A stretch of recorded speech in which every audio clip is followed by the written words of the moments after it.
નમસ્કાર, આપ જોઈ રહ્યા છો TV13 ગુજરાતીનું ડિજિટલ પ્લેટફોર્મ અને આપની સાથે હું છું તોરલ. સ્થાનિક સ્વરાજની ચૂંટણીનું કાઉન્ટડાઉન ચાલી રહ્યું છે અને હવે ખૂબ ઝડપી તારીખો આવી રહી છે જેમાં મતદાન થશે અને આખરે મતદાતાઓ કોને પસંદ કરે છે, કયા ઉમેદવારો પર પસંદગીની મહોર લગાવે છે તે દિવસ, તે ઘડી હવે ખૂબ નજીક છે.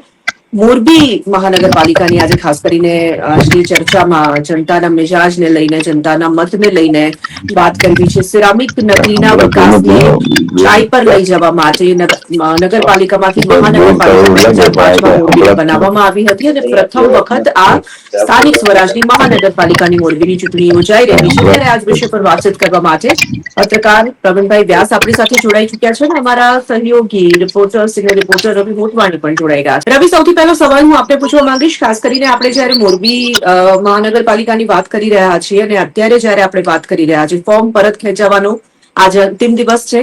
સ્વાભાવિક તમામ રાજકીય પક્ષો એડી ચોટીનું જોર લગાવી રહ્યા છે કારણ કે આ નવી મહાનગરપાલિકા છે. કેવો મિજાજ રાજકીય પક્ષોનો દેખાઈ રહ્યો છે? જરૂરથી જણાવી દઉં, મોરબી મહાનગરપાલિકાની પ્રથમ વખત ચૂંટણી યોજાઈ જી ત્યારે લોકોમાં ભારે ઉત્સાહ છે કે મહાનગરપાલિકા મળી છે અને જે સુવિધાઓ માટે છેલ્લા કેટલાક સમયથી મોરબીના લોકો વંચિત છે તે સુવિધાઓ હવે મળશે. શહેરને સ્વચ્છ કરવાની, સારા રોડ રસ્તાની વાત આવે, ડ્રેનેજની વાત આવે અને સાથે સાથે બાગ બગીચાઓની વાત આવે, પ્રાથમિક સુવિધાઓ, જે સારું પાણી, સ્વચ્છ પાણીની વાત આવે, આ તેવી અપેક્ષાઓ વધી છે અને મહાનગરપાલિકામાં આ વખતે મોટી સંખ્યામાં મતદાન થાય તેવી પણ સંભાવના સેવાઈ રહી છે. અત્યાર સુધી સતત ભાજપનું શાસન રહ્યું, મોટા ભાગે કોંગ્રેસને એક જ વાર તક મળી છે, ત્યારે લોકોને ઘણી અપેક્ષાઓ છે અને લોકોમાં ભારે ઉત્સાહ છે. અત્યારે મહાનગરપાલિકાઓની જે બેઠકો છે તેમાં ત્રિપાંખીય જંગ જામવાના છે. ભાજપ, કોંગ્રેસ અને આમ આદમી પાર્ટી ત્રણેય જી પક્ષો આમાં લડાઈ લડવાની જીતો રહેશે. બિલકુલ. પ્રવીણભાઈ, ઉમેદવારો જે ઉતારવામાં આવ્યા છે રાજકીય પક્ષો તરફથી, તેમાં કયા એવા ચહેરા છે, મોટા નામ છે કે મોટા માથા છે કે જેને જોઈને જ કદાચ જે જનતા છે તે તેમને પસંદ કરશે? એવા કોઈ મોટા નામની ચર્ચા કરી શકાય? આમ તો લગભગ ઘણા જૂના જોગી અને ઘણા નવા ચહેરાઓ મેદાનમાં ઉતાર્યા છે. જી ખાસ કરીને જે નવા લોકો છે, લોકોને એના તરફથી અપેક્ષા હોય કે આ લોકો કામ કરશે. ઘણા હા જૂના પણ નીવડેલા માણસો છે, એ લોકોને પણ ટિકિટ આપી છે. એટલે આ તો ઇલેક્શન નું રિઝલ્ટ આવે, બોડી બને પછીની વાત, જે કોણ કેવું કામ કરશે એ જી તો હાઈવે ખબર પડે. બિલકુલ. રવિભાઈ, ખાસ કરીને ઘણા બધા એવા પ્રશ્નો છે જે નગરપાલિકા વખતે પણ હતા અને હવે મહાનગરપાલિકા જે બની ગઈ છે અને હવે પહેલું આ જે રિઝલ્ટ આવવાનું છે એ વખતે, ત્યારબાદ બી અનેક એવા પડકારો હશે. રોડ રસ્તાની વાત હોય, સ્વાભાવિક પ્રાથમિક સુવિધાઓ મોરબી વાસીઓને મળે એના માટેના જે પ્રયાસો હોય એ જ અગત્યનું રહેશે. પડકારો કયા રહેશે જે ચૂંટાશે એના માટે મોરબીમાં? સૌથી મહત્વનું વાત કહી શકાય તો મોરબી મહાનગરપાલિકા બની ગઈ છે, પરંતુ પડકારો એ જે નગરપાલિકા વખતે અત્યારે રહેવાના છે. ખાસ તો લાતીપ્લોટ વિસ્તાર છે, ઔદ્યોગિક વિસ્તાર છે, તે દર વર્ષે ચોમાસામાં પાણી ભરાવાની સમસ્યા સૌથી મોટા પ્રમાણમાં જોવા મળે છે. શહેરના મુખ્ય માર્ગો રવાપર રોડ, સન્નારા રોડ છે, ત્યાં થોડા વરસાદમાં પાણી ભરાવાની સમસ્યાઓ રહે છે. આ ડ્રેનેજ ઓવરફ્લો થવાની મોટામાં મોટી સમસ્યા છે મોરબી માટે. સાથે સાથે લોકોને ફરવા લાયક એક પણ સ્થળ નથી. બાગ બગીચાઓની વાત કરવામાં આવે તો એવા પણ સ્થળો બનાવવાની મહાનગરપાલિકાની મોટી સમસ્યા રહેશે. સાથે સાથે રોડ છે, પણ રોડ સારા હોવા એ બહુ મહત્વનું છે. કેટલાક રોડ ઊંચા છે, કેટલાક રોડ નીચા છે. સફાઈનો સૌથી મોટો પ્રશ્ન છે, તે રહેવાના છે. આ મહાનગરપાલિકા તો બની ગઈ, પણ પ્રાથમિક સુવિધાઓ હજુ સુધી મોરબી વાસીઓને મળી નથી. સાંકડી ગલીઓ છે, મોટા મોટા બિલ્ડિંગો બને છે, પાર્કિંગની ક્યાંય સુવિધા નથી. તો મહાનગરપાલિકા નિયમોનું પાલન કરાવે તે ઘણા પ્રશ્નો રહેશે. જીતો રસ. બિલકુલ. પ્રવીણભાઈ, ઉમેદવારોને લઈને તમે ખાસ કરીને વાત કરી. અત્યારે ઓવરઓલ જો માહોલની વાત કરીએ તો સ્વાભાવિક સ્થાનિક સ્વરાજની ચૂંટણી છે, પરંતુ ખૂબ જ મહત્વની એટલા માટે પુરવાર થશે કારણ કે 2027 પહેલાની આ ચૂંટણી છે, એટલે આપણે એને સેમીફાઈનલની જેમ પણ લઈ શકીએ. રાજકીય પક્ષોમાં કેવો માહોલ તમને હાલ દેખાઈ રહ્યો છે? હા, 2027 પહેલાની આ સેમીફાઈનલ ચૂંટણી કહી શકાય. જી અમારા મોરબી માટે તો કોર્પોરેશનની આ પ્રથમ ચૂંટણી યોજાય છે. હા આના પહેલા જે કાંઈ અમારી પાલિકા હતી, કોર્પોરેશન હા નહોતું. એટલે હવે આ ચૂંટણી છે ને લોકોમાં પણ થોડો ઉત્સાહ જોવા મળે છે.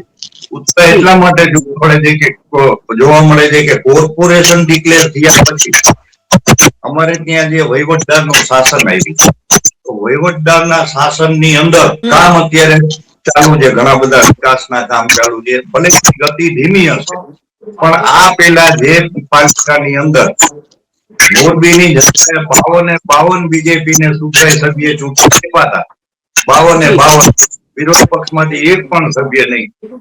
ઈ છેલ્લા સમયની અંદર સુપરસીડ થતા પહેલા 1-1.5 વર્ષની અંદર મોરબી માટે એટલો ખરાબ સમય રહ્યો કે મોરબીની અંદર એક નાનામાં નાની સમસ્યા કોઈ લઈને જાય ને એની ફરિયાદ કરે તો નિવારણ નહોતું. જે કોઈ પણ કામ થતા નહોતા એ કામ વહીવટદારના શાસન પછી અત્યારે કામ ચાલુ છે. આગળ ઉપર પણ ઘણા કામની જાહેરાતો કરી છે, એ બધા કામ થવાના છે. એટલે લોકોની પણ આ બાબતે ઘણી અપેક્ષા છે, લોકોને ઉત્સાહ છે. અને રાજકીય પાર્ટીઓની જો આપણે વાત કરી તો ત્રણેય પાર્ટી અહીંયા પોતપોતાના ઉમેદવારો મેદાનમાં ઉતાર્યા છે. એટલે આ વખતે સામાન્ય રીતે માણસો એમ માને અને આપણે પણ માની છીએ કે બીજેપી સૌથી મોટી પાર્ટી છે, સૌથી શક્તિશાળી પાર્ટી છે, સુખી સંપન્ન સાધન વાળી પાર્ટી છે. એટલે એની રીતે મહેનત કરશે. આમ આદમી પાર્ટી નવી પાર્ટી છે, એટલે નવી એટલે આમ 5-7 વર્ષ 1-2 ચૂંટણી તો લડી ચૂક્યા છે, વિધાનસભા એક લડી ચૂક્યા છે, કોંગ્રેસ પણ મેદાન છે. અને જનરલી આમ જોઈને તો લોકોને થોડોક અસંતોષ છે. હવે એ લોકોના અસંતોષનો આ વિપક્ષો કોંગ્રેસ કે ભાઈ આ કેટલો ફાયદો ઉઠાવી શકે છે એના ઉપર ડિપેન્ડ રહેશે. બિલકુલ. ખાસ કરીને રવિ, તમારી પાસેથી એ સમજવું છે કે 13 વોર્ડની અંદર વિસ્તરેલું આખું આ મોરબી મહાનગરપાલિકા, અને 13 વોર્ડમાંથી એવો કયો વોર્ડ છે કે જ્યાં કાંટાની ટક્કર આપણે આ ચૂંટણીમાં જોઈ શકીશું? કયા કયા વોર્ડમાં એવા ઉમેદવારો જે મજબૂત ઉમેદવારો છે જ્યાં ટક્કર થવાની સંભાવના દેખાઈ રહી છે? જી તોરલ, જરૂરથી જણાવી દઉં. મોરબી મહાનગરપાલિકાની વાત કરવા તો વોર્ડ જે 13 છે તેમાં સૌથી પહેલા વોર્ડ નંબર 1 ની જ વાત કરીએ તો વોર્ડ નંબર 1 માં જે ભાજપની નગરપાલિકા હતી ત્યારે જે બેઠક જે પેનલ વિજેતા બની હતી તે તમામ ઉમેદવારો આ વખતે અપક્ષ લડી રહ્યા છે. આહિર સમાજ જે આહિર ઉમેદવાર છે દેવાભાઈના સન છે તે છે, સાથે સાથે પાટીદારો બધા ઉમેદવારો કાંટેની ટક્કર આપવાના છે. ત્યાં ચોપાક્ષે જંગ થવાનું છે, કારણ કે આમ આદમી પાર્ટી, કોંગ્રેસ, અપક્ષ અને ભાજપ તે ચારેય ત્યાં લડી રહ્યા છે. સાથે સાથે વોર્ડ નંબર 7 માં પણ કહી શકાય કે વોર્ડ નંબર 7 માં પણ જે ભાજપના જીતેલા ઉમેદવારો હતા તે અપક્ષમાં ઉભા છે આ વખતે. વોર્ડ નંબર 8-9 છે ત્યાં પણ જંગ જામવાનું છે, કારણ કે ત્યાં પણ જે પાટીદાર આગેવાનો છે તેને અપક્ષ ઉમેદવારી નોંધાવી છે. ક્યાંક ને ક્યાંક જે પાટીદાર આગેવાન છે મનોજ પનારા તે કેટલાક કોંગ્રેસના ઉમેદવારો છે તેને પણ સમર્થન આપી રહ્યા છે. આમ વોર્ડ નંબર 1 છે, 5, 7 છે, સાથે સાથે 5 છે, 3 છે, ત્યાં ખરાખરીનો જંગ થવાનો છે, કારણ કે જે આમ આદમી ભાજપમાંથી નારાજ છે તે લોકોએ અપક્ષ ઉમેદવારી નોંધાવી છે. તે ભાજપ માટે એક મોટી મુશ્કેલી સર્જી શકે છે. સાથે સાથે વાત કરીએ 16 જેટલા જે નારાજ ભાજપના સદસ્યો છે તેમણે અપક્ષમાંથી ઉમેદવારી નોંધાવી છે. અને વાત કરવામાં આવે આમ તો ભાજપ માટે ખરાખરીનો જંગ છે, કારણ કે લોકોની કેટલા કામો થયા નથી અને હવે એ તેમના જે ટેકેદારો હતા તે અપક્ષમાંથી ઉભા રહ્યા છે, તો ભાજપને ક્યાંક ને ક્યાંક ડેમેજ કરશે તેવું પણ નકારી ન શકાય. જી તોરલ. બિલકુલ. પ્રવીણભાઈ, આપણે ખાસ કરીને જે વોર્ડની વાત કરી રહ્યા છે, રવિએ કહ્યું કે કયા કયા વોર્ડમાં ટક્કર થશે. તમારી પાસેથી એ સમજવું છે કે જે વોર્ડ કેટલીક જગ્યાએ આપણે જોતા હોઈએ છીએ કે કેટલાક વિસ્તારોનો વિકાસ ખૂબ સરસ થયો છે, ઝડપી થયો છે, કેટલાક વિસ્તારો એવા પણ હોય છે દરેક જગ્યાએ કે જ્યાં વધારે વિકાસની જરૂર હોય છે. તો કયા વોર્ડ એવા છે મોરબીની ખાસ કરીને આપણે જ્યાં વાત કરીએ કે જ્યાં વિકાસને માટે વધારે જે જનપ્રતિનિધિ ચૂંટાશે તેઓએ વધારે મહેનત કરવી પડશે? આમ તો જનરલી જોઈએ તો ત્રણેય પાર્ટીમાંથી જે ઉમેદવારો હોય બધાને આ વખતે મહેનત તો કરવી પડશે. એનું એક કારણ એ કે કોર્પોરેશન બન્યા પછી વિસ્તાર અને મતદારોની સંખ્યા વધી ગઈ છે.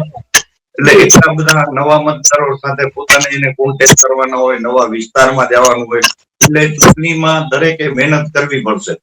હવે વાત રહી વિકાસની, તો છેવાડાના જે વિસ્તારો છે ત્યાં સુધી હજી વિકાસ જેટલો જોઈએ એટલો પહોંચ્યો નથી.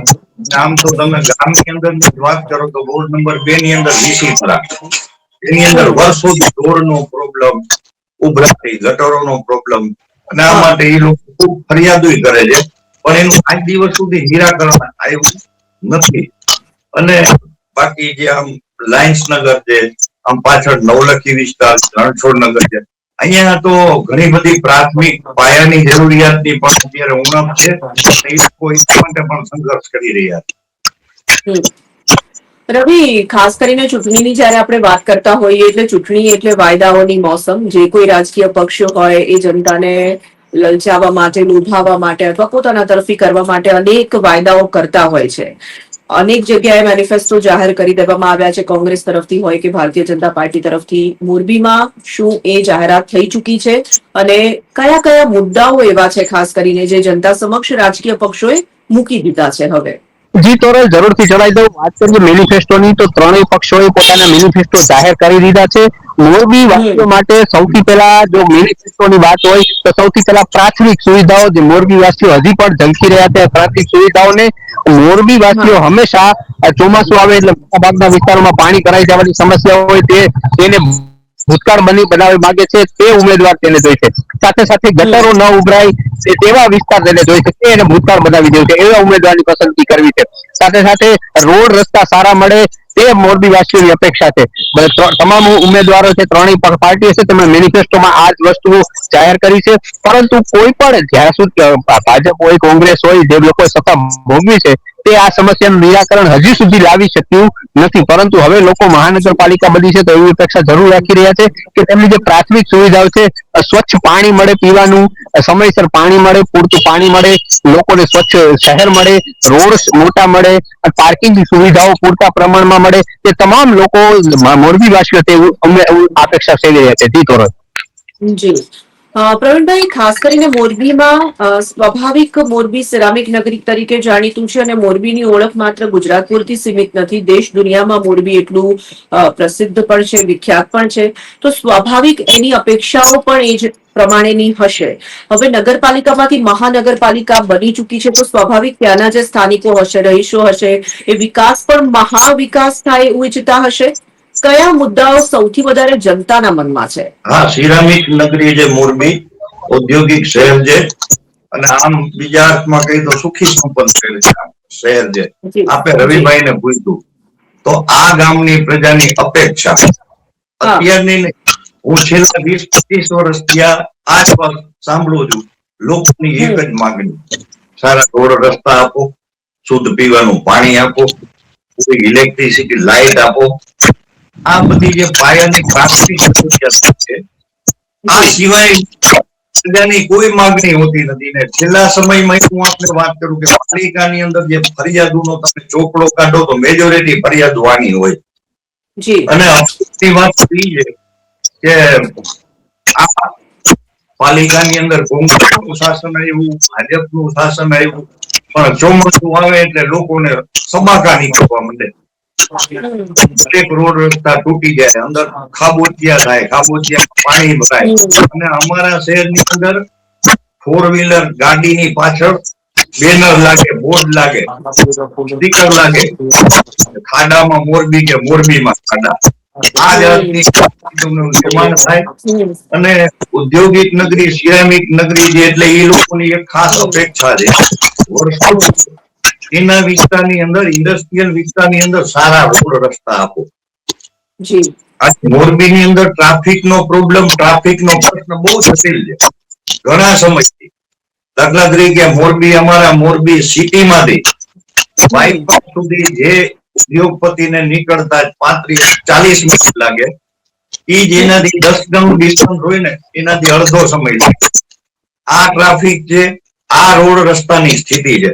અને એ લોકોનો જે આખો ઇન્ડસ્ટ્રીયલ ઝોન છે, સાહેબ, કરોડો રૂપિયા હુંડિયામણના સરકારને કમાઈ દે છે, કરોડો રૂપિયાનો ટેક્સ ચૂકવે છે, છતાં આજની તારીખે ઇન્ડસ્ટ્રીયલ વિસ્તારની અંદર સારા રસ્તા નથી. એ તો જે લોકો ત્યાં જતા આવતા હોય ને ખબર પડે કે ત્યાં જાય એનો કલર પડી જાય, ધૂળ ધૂળ થઈ જાય. એટલે એની ઘણા સમયથી માંગ છે.